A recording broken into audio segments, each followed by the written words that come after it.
What's up, guys? Welcome back to the channel. Welcome back to episode 7 of the Leicester City career mode. You see, start off with some news. Kramaric is in the news because of his performance in last game in the cup, winning the game for us practically. 2 goals late on, as we were struggling against Wickham in the Capital One Cup, but we advanced and we got a game. First game of this episode is against Bournemouth. You see, that's pretty much our strongest side that we fielded out today. But we start, first chance of the game comes to us. Danny Drinkwater, he's got runners on the left. He finds Nathan Dyer with a great through ball. And the pace, no one's catching him. 4 minutes into the game, pretty much 4 minutes into the game, Nathan Dyer manages to find the back of the net. And the pace we have on this team, with Nathan Dyer and Vardy and Redmond, counter-attacking for us. It wasn't really a counter-attack, it kind of was, because it was so early in the game. It was practically from kick-off. We managed to get in behind. Whenever there's space in behind, we have a chance, especially from the wingers. Nathan Dyer obviously is on loan with us, but I'm considering taking him as a full transfer when the transfer window opens next season in the summer. But then Bournemouth come back down the other side. They're passing. This is just what you get from legendary. Sometimes it's just so hard to take the ball from them. They passed it from the wing. I thought my defense was quite good, but I just couldn't get the ball off them. I couldn't really get close. Luckily for us, the shot was poor. But Bournemouth come back again, obviously. They're trying to get their way back into the game. And Callum Wilson hits the post with a shot. Sometimes it's just really hard to get the ball from the CPU, as I said. But then we interchange, and Danny Drinkwater plays it into Vardy. And I tried to do kind of what you could do last year, to just take a touch around the goalkeeper. But the goalkeeper read it this time. That should have been 2-0, to be honest. Losing the ball in a good position. Well, not in a good position for us, but Bournemouth work it out wide. And from that angle, Sermon, there wasn't really much you could do. Probably you should have dragged it back, looked for a defender. And then they get a corner on the left side. And again, like you can see there, Schlupp was kind of pulled back. And they won the ball back. And Francis right in front of the goalkeeper. The marking was shocking. No one near him at all. He was just wide open in the box. But this is what I'm saying, like, I tried to pass it to Schlupp. I probably shouldn't have. But it looked as if he was held back, and it felt as if he was held back. Like, I couldn't get to the ball. They want it back right on the edge of the box, and I need to learn to stop passing it around so much. I like to pass the ball out of defence when I've got it to try and work an attack. I need to learn to kind of cut that out. But then we get the ball back in another chance. Danny Drinkwater just before half-time. Great finish. And I compared him to Ramsey a couple episodes ago. I don't remember how long ago it was, but I compared him to Aaron Ramsey. And that's the kind of thing Aaron Ramsey does, a late run through midfield into a striking position. And he's the furthest player forward, more or less. And it's a good finish from Danny Drinkwater. And this team, I'm enjoying playing with this team. Both of my teams, this team and the Arsenal team, I'm enjoying it. I love the players, like Riyad Mahrez. I've named them all before. Drinkwater, even Gökhan Inler, he's just a rock in the midfield. But we're 2-1 up, sorry. And this is a game we expect to be winning. But Kramaric has Nathan Dyer on the left-hand side just after half-time. He squares it. Jamie Vardy, who's our top scorer this season, just couldn't get that into the back of the net. And look at us, we're working it from the back again. This is what I like to do. We're playing it inside. Kramaric to Vardy to Schlupp. He's basically through on goal. Can Jeffrey Schlupp make it free? He smashes it against the bar. I thought that actually crossed the line. Jamie Vardy lobs the keeper and it goes in. And Jamie Vardy runs off celebrating it. So I thought it was the goal. At first, I wasn't sure because it kind of seemed like it was an own goal. But Jamie Vardy ran off celebrating. They never used to do that in the last one. But I feel like that's a new feature. And you look at it here. That's harsh if they give it as an own goal. Because it's basically in the goal. It's definitely going in. It's practically, it's like on the line. But you see there, they give it as an own goal to Elphick. And Jamie Vardy, he'll feel robbed for that. I feel robbed with that. Because that was basic. That should have been Jamie Vardy's goal. If that was real life, it would have been Vardy's goal.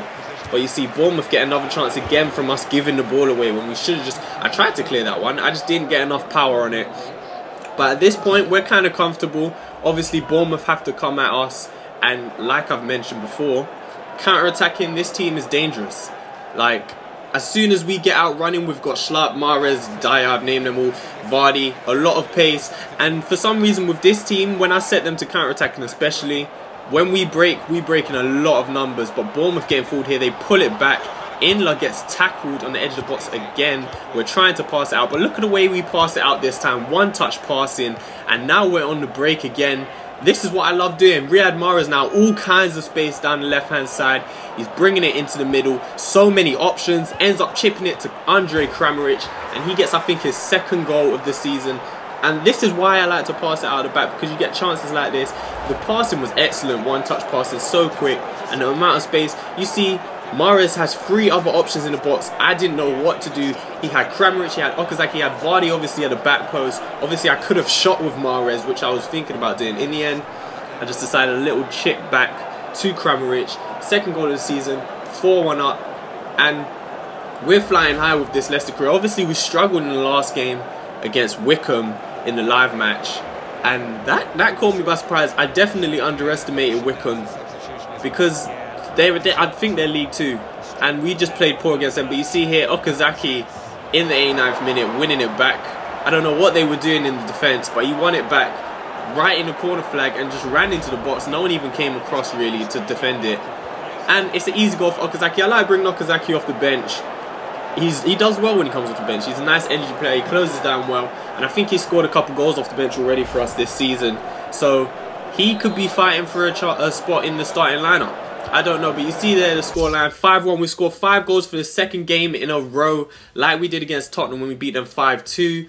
Counter-attacking again does it, and you see Danny Drinkwater got the man of the match. Doing a little bit more training here, and I actually decided to focus training a bit more on individual players rather than one training session for everyone.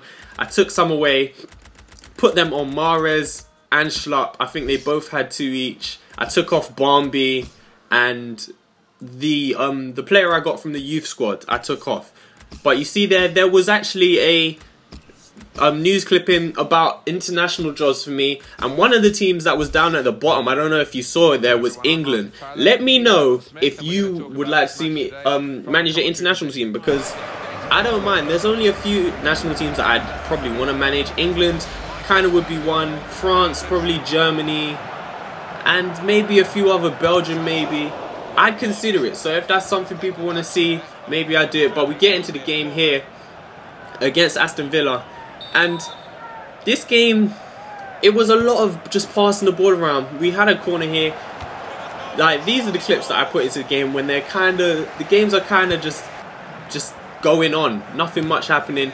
I use that corner tactic quite a lot. I like to head it back across the box. But look at the passing from Aston Villa here. This is what I was talking about in the Bournemouth match. That is, like, there's nothing I can do in that position, really, because I can't guard everyone around the box. When they get the ball on the edge of the box, especially, it's so hard to get the ball away from them. All you can do, really, is just try and block a shot. That's all you can try and do. But Vardy here, excellent speed. That's just what he offers us. His energy, his stamina, his speed. I love using Jamie Vardy, man. I just love it. He's one of the best players I've used so far. Obviously, I haven't used that many, because I've only really used these 2 teams, Arsenal and Leicester. But then we break again here. Nathan Dyer, look at the numbers. Drinkwater, Vardy. He's got a player on the left, but Nathan Dyer carried it a lot of the way himself. It's played into Kramaric across the box. Jamie Vardy is denied by the keeper not once, but twice. And I just love the counter-attacking football that I play on this team. That move was so beautiful, the way we broke out from defence. And I don't know if you noticed that here, but just before Aston Villa crossed the ball into the box, and it's headed in by, I think Veretout scored that goal. Yeah, Veretout scored. So we're 1-0 down in a match that we pretty much were in control of. They didn't really have any chances there, but you should have seen it that time. I actually show a replay. It might not have affected the actual goal, but if you watch, I think it was either Benalouane or Inla. It was probably Benalouane. As they get the cross in, just watch him. I don't know what this is. They cross it, and he just falls over.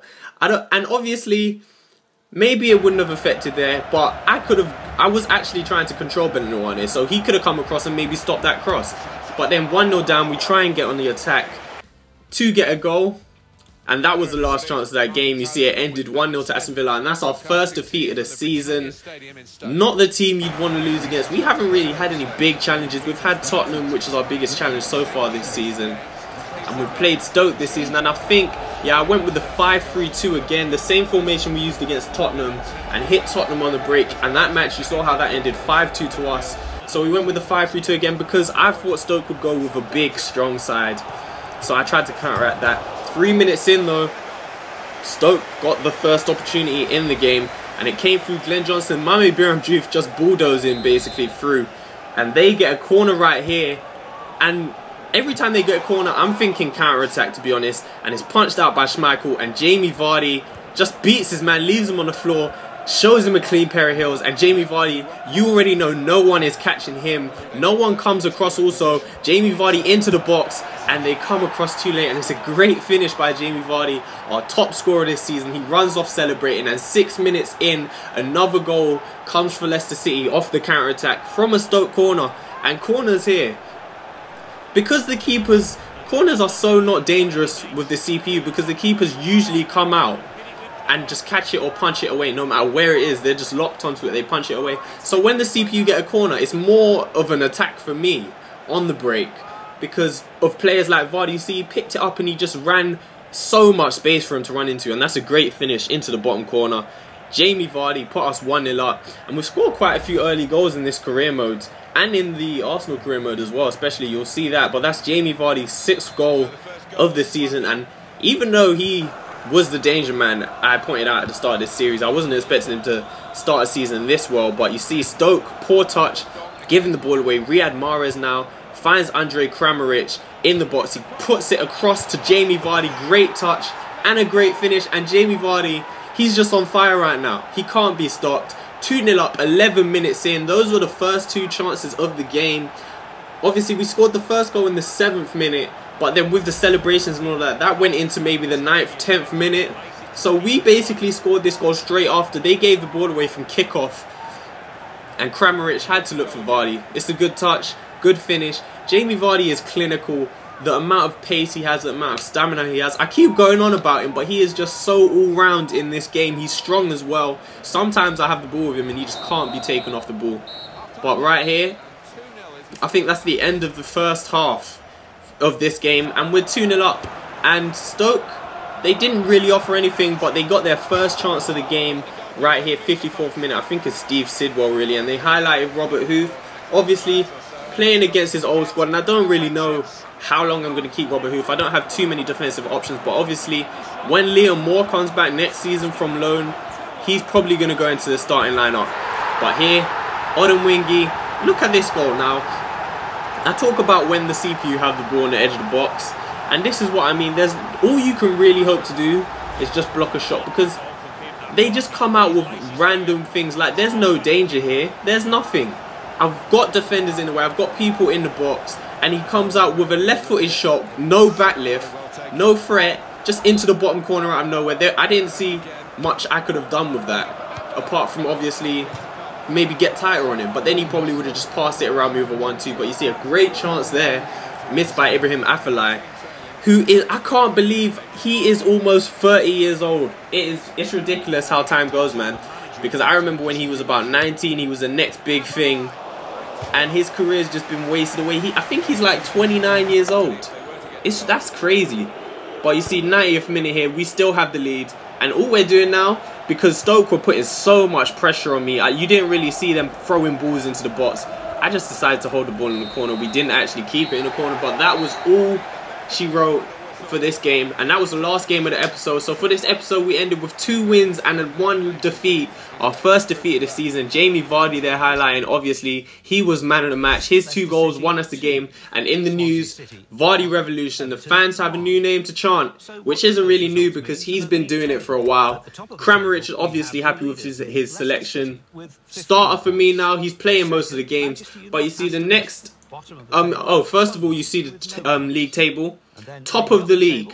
Now, our objective was to finish mid-table, and I thought that was a bit harsh. I was thinking avoid relegation, but after playing with this team, I'm thinking we could even make Europe.